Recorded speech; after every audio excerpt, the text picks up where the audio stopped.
नमस्कार दोस्तों। एक ऐसे स्टॉक की चर्चा करेंगे इस स्टॉक की रिसेंटली ब्रेकआउट होके आगे निकलने की उम्मीद से कारोबार करती नजर आती है। तो टेक्निकल जो ट्रेंड की बात कर रहे थे वो दिखता है, जहाँ पे वॉल्यूम में लगातार कई गुणों की उछाल आई है। जबकि पूरे के पूरे पिछले हिस्टोरिकल डेटा में कहती है कि वहाँ पे वॉल्यूम नहीं थी, मार्केट में लोग इंटरेस्टेड नहीं थे, लेकिन अब जाके इंटरेस्ट बनना चालू हुआ मार्केट, और यहाँ पे कुछ ट्रस्ट बिल्डअप होती नजर आती है। चलिए जानने के प्रयास करें कंपनी को लेकर के। हम दो एस्पेक्ट की चर्चा करेंगे।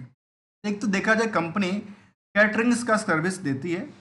कैटरिंग्स में देखा जाए तो ये चाहे हेल्थ केयर सेक्टर या हॉस्पिटलिटी वाले हो, या फिर इंडस्ट्रियल कैटरिंग का कामकाज हो, कॉर्पोरेट कैटरिंग का कामकाज हो, ये सारे के सारे कैटरिंग्स के रेस्टोरेंट की सर्विसेज और ये सब सर्विसेज प्रोवाइड करती है। जहाँ पे क्या करती है, ये फूड प्रोसेस का कामकाज है इनके पास। इसमें कहती है कि हमारे पास foods and vegetables, raw materials, cookings, best quality, और ये फूड एंड वेजिटेबल्स की बात करती नजर आती है। कंपनी का नाम है अपोलो, अपोलो शिंदूरी। कहती है Apollo Sindoori is the leading hospitalities service management and the support services company. ये कंपनी सपोर्ट देती है हॉस्पिटलिटी सर्विसेज में। कहती है we manage the entire gamut of the hospitality service, right from the food service to kitchen planning and management। ये समझ में आई कि कंपनी क्या करती है, हॉस्पिटलिटी मैनेजमेंट के अंदर फूड्स के लेकर काम करती है। कहती है the satisfiable by the combination of the corporate as well as the professionals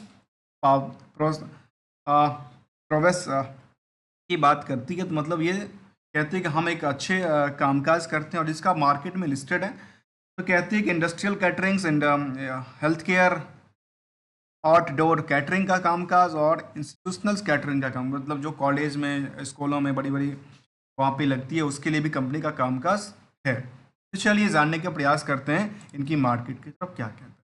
तो दोस्तों, इस कंपनी को लेकर के हमने देखा कि कहती है कि क्वार्टर ऑन क्वार्टर बेसिस पे जो इनका रिवेन्यू मॉडल था उसमें 5% की उछाल आती है, लेकिन बाकी सारी चीज़ में कहती है कि गिरावट होती है। इसके अलावा ईयर ऑन ईयर बेसिस में हमारे सामने ये दिखता है, जो एज अ टाइम फ्रेम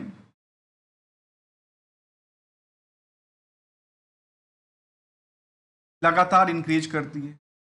लगातार क्या कर रही है, इंक्रीज करती है। लेकिन रेवेन्यू मॉडल के बेसिस पे इनका प्रॉफिट का आंकड़ा वो नहीं कहता है जो होना चाहिए। ये तो एक चलिए प्रॉफिटेबिलिटी एक दिखावा हो गया। तो रिवेन्यू मॉडल कहती है कि 40% ग्रो करती है, एक्सपेंसेस भी 34% ग्रो करती है, और बाकी सारी चीज़ें में इनकम साइड और बाकी EBITDA तक में क्या कहती है नियर अबाउट गिरावट का संकेत देख। कहते हैं कि weak position year on year basis. लेकिन ईयर ऑन ईयर बेसिस पे कंपनी का क्या कहती है, एक ग्रोइंग्स कैटेगरी के अंदर इनका चार्ट बनती है। अब समझने के प्रयास करते हैं दो फैक्ट को लेकर। आखिर इसमें हम क्यों ऐसा चर्चा करेंगे, ध्यान देने वाली बात है। वो ध्यान देने वाली बात कहाँ पे है, सबसे पहली बात हमारी नज़र जाती है यहाँ पे इनके पार्ट ऑफ द 92 करोड़ जो इनको मार्केट से लेना था।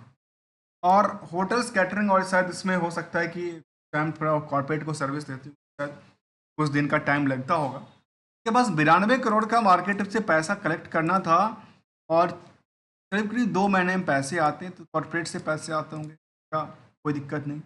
लेकिन लेकिन की बात करें तो यहाँ पे 92 करोड़ के आसपास की यदि आंकड़ा हम यहाँ से करके देखें तो कहता है 519 crore is the total sales. 92 crore जो मार्केट उधार है, और एक 11 करोड़ का प्रॉफिट।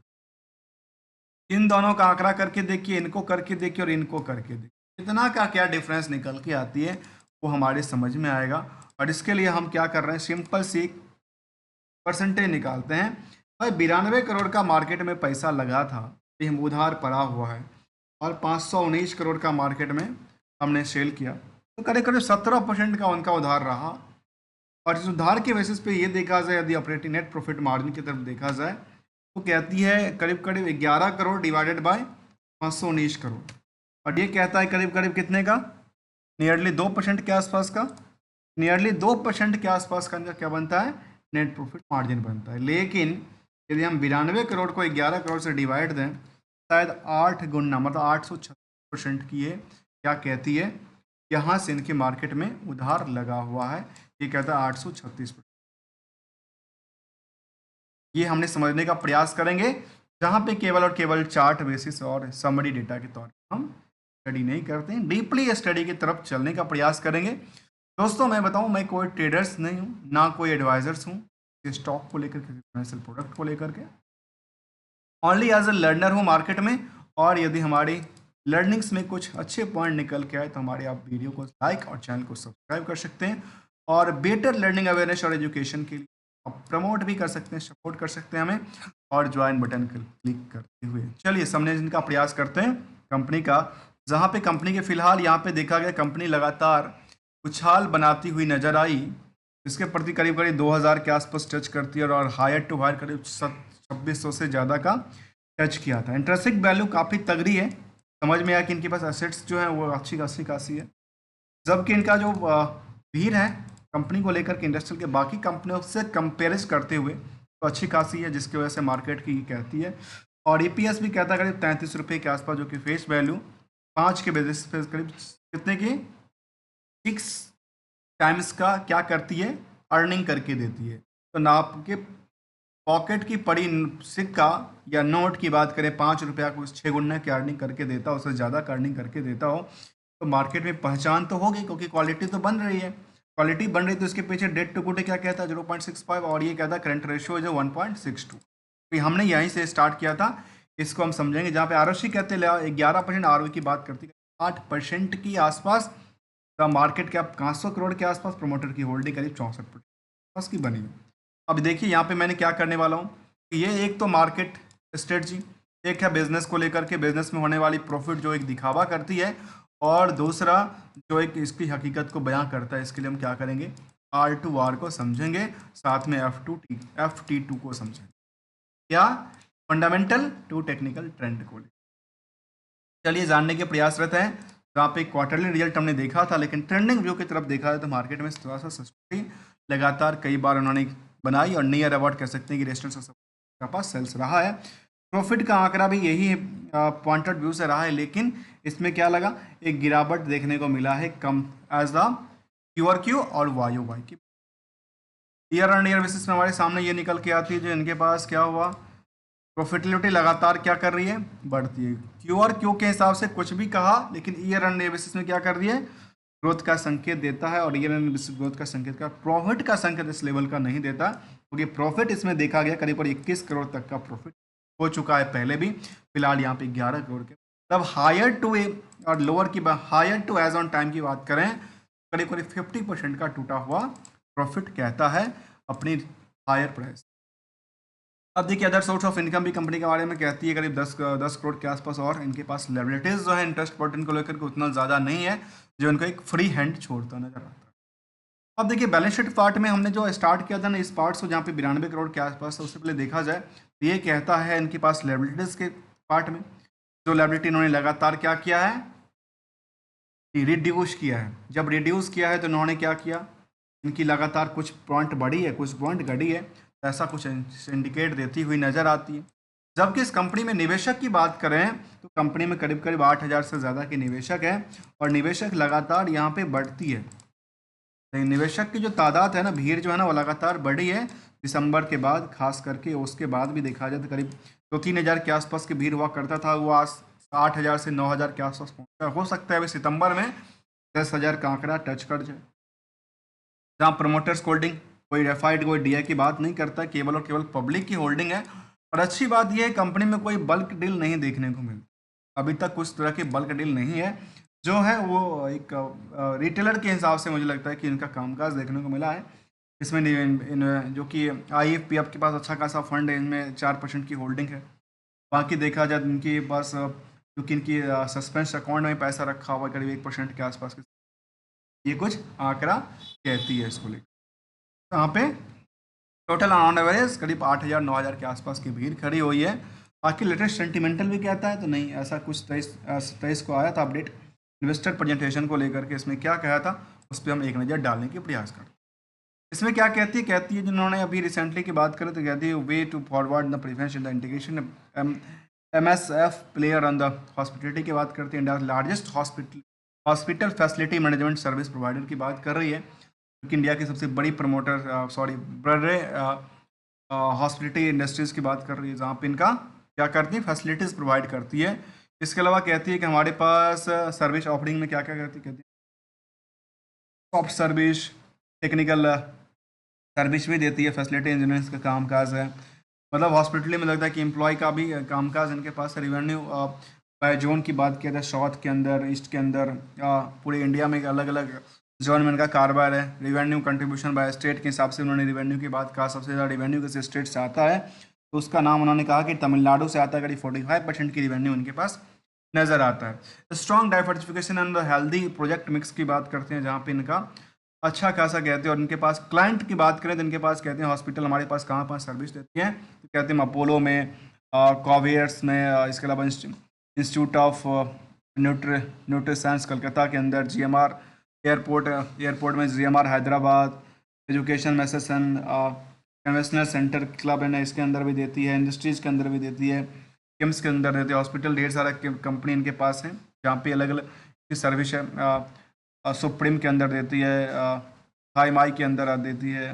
ये बड़े ढेर सारा कंपनियाँ जो कि इनकी एक अच्छे इसको दर्शाती है, अच्छे क्लाइंट लिस्ट को दर्शाती है। ये इनका कुछ डेटा था, हमने सामने रखने का प्रयास किया। कंपनी के बारे में कहती है कि हमने लगातार ग्रोइंग्स कैटेगरी में लॉन्ग टर्म गोल की बात कहा कि 1000+ करोड़ बाय 2030 तक हमारा 1000 करोड़ का क्या होगा, टर्नओवर पहुंचती हुई नजर आ सकती है। फिलहाल ये कितना है, 500 करोड़ का आंकड़ा।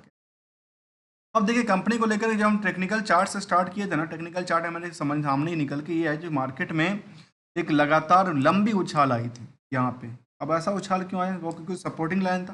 दोस्तों ऐसा कोई सपोर्टिंग नहीं था, लास्ट कुछ दिनों से स्टॉक कंसोलिडेट कर रहा था। अब यहाँ पे मार्केट ने एक उछाल बनाई। इससे पहले किस तरह की उछाल था, इस तरह की उछाल बनाई थी। मार्केट उछाल बनाने के बाद यहाँ पे वॉल्यूम क्या हुई, बड़ी तगड़ा वॉल्यूम है। क्या लगा, ये पता चलेगा कल के लिए, जो कल बल्क इसके लिए बल्क ट्रेडिंग हुआ था या नहीं हुआ था इसके बारे में। जहाँ पे एनालिसिस के पार्ट की तरफ देखा जाए तो हमारे सामने ये निकल के आती है, और हमारे सामने ये निकल के आई जो कंपनी रिड्यूसिंग रेट्स की बात करते हैं, एक्सपेक्टेड गुड प्रॉफिट की बात कर रही है टाइम टू टाइम हिसाब से।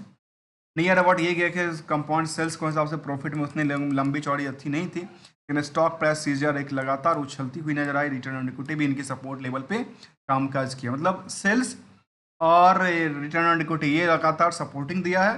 तो प्रॉफिट का आंकड़ा थोड़ा सा कम आंकड़ा कहता है, जिस लेकिन स्टॉक की प्राइस में कुछ बड़ी हलचल देखने को मिली है। अब इसके साथ साथ देखा जाए, हम यदि पीयर्स की कंपेयर करेंगे तो पीयर्स हमारे पास क्या निकल के आते हैं, इंडियन होटल्स, IHH, चलत होटल्स हैं, लेमन ट्रीज जैसे कंपनी शामिल है। और निवेशकों को देने वाली रिटर्न में क्या बनती है, तो रिटर्न को देने वाली रिटर्न में एक दिन के अंदर तो अच्छा खासा उन्होंने 20% का सर्किट के साथ काम किया। पिछले एक महीने में करीब 29% के आसपास, एक 6 महीने में करीब 14% के आसपास। क्योंकि यहाँ पे मार्केट में क्या थी, एक लगातार यहाँ पे देखिए मार्केट में क्या हुआ, मार्केट उछलने के लिए तैयार होती नजर आई बार बार, और बार बार उछली और उछलते उछलते उछलते चल गई। यहाँ से मार्केट ने सस्टेनिटी बनाई थी पिछले 6 महीने के डेटाबेसिस को लेकर, जहाँ पे बॉटम से लेकर के हाई रेंज के लिए सफर उन्होंने तय किया, जहाँ पे एक साल में करीब 26% की उछाल, और पिछले 5 सालों में करीब 128% तक की उछाल देखने को मिली है। Company is NSE listed company रही है। तो आज की लर्निंग में हमें ये जाना, और यहाँ पे एक गोल्डन रूल को जाते जाते सुनते हैं, और गोल्डन रूल हमेशा कहते हैं मार्केट की खुद की रिस्क फैक्टर के अकॉर्डिंग इसकी क्या करना चाहिए, स्टॉप करना चाहिए। अदरवाइज तो यदि ग्रोथ लेवल पे चल रही है term as per the gross percentage, इन दोनों को कंबाइन करके देखिए, और मार्केट यदि अच्छी खासी चल रही है तो अच्छी बात है, नहीं तो उसको कट करके फिर दोबारा पोजीशन बनाया जाए। क्योंकि प्रॉफिट बुकिंग एक सिंपल सी प्रोसीजर है, इसलिए मार्केट में अक्सर क्या होता है, मार्केट में अक्सर गिरावट भी होती है और चढ़ती हुई। क्योंकि यहाँ पे अब लगता है कि आने वाली सिचुएशन में ये अपनी हायर टू हायर जो अभी तक हिस्टोरिकल डेटा है उसको तोड़ने की उम्मीद से चल रहा है। क्योंकि इसके पहले कंपनी ने क्या किया था, लगातार इनकी ग्रोइंग्स कैटेगरी के अंदर आती नजर आती है, जिसको हमने देखा, जिसका नाम था अपोलो सिंदूरी होटल्स लिमिटेड। दोस्तों हमने किसी स्टॉक को लेकर कोई रिकमेंडेशन या एडवाइजरी की बात नहीं किया, हमारे पास इस तरह के कोई सिस्टम्स नहीं है, इसलिए ना कोई मैं ट्रेडर्स हूँ ना कोई एडवाइजर्स हूँ, only as a learner market में लर्न करता हूँ। हमारी वीडियो से, हमारी लर्निंग से कुछ बेनिफिट मिलता है तो आप उसको सब्सक्राइब और लाइक कर सकते हैं। मिलते हैं नेक्स्ट लर्निंग के साथ, तब तक के लिए thank you so much for joining.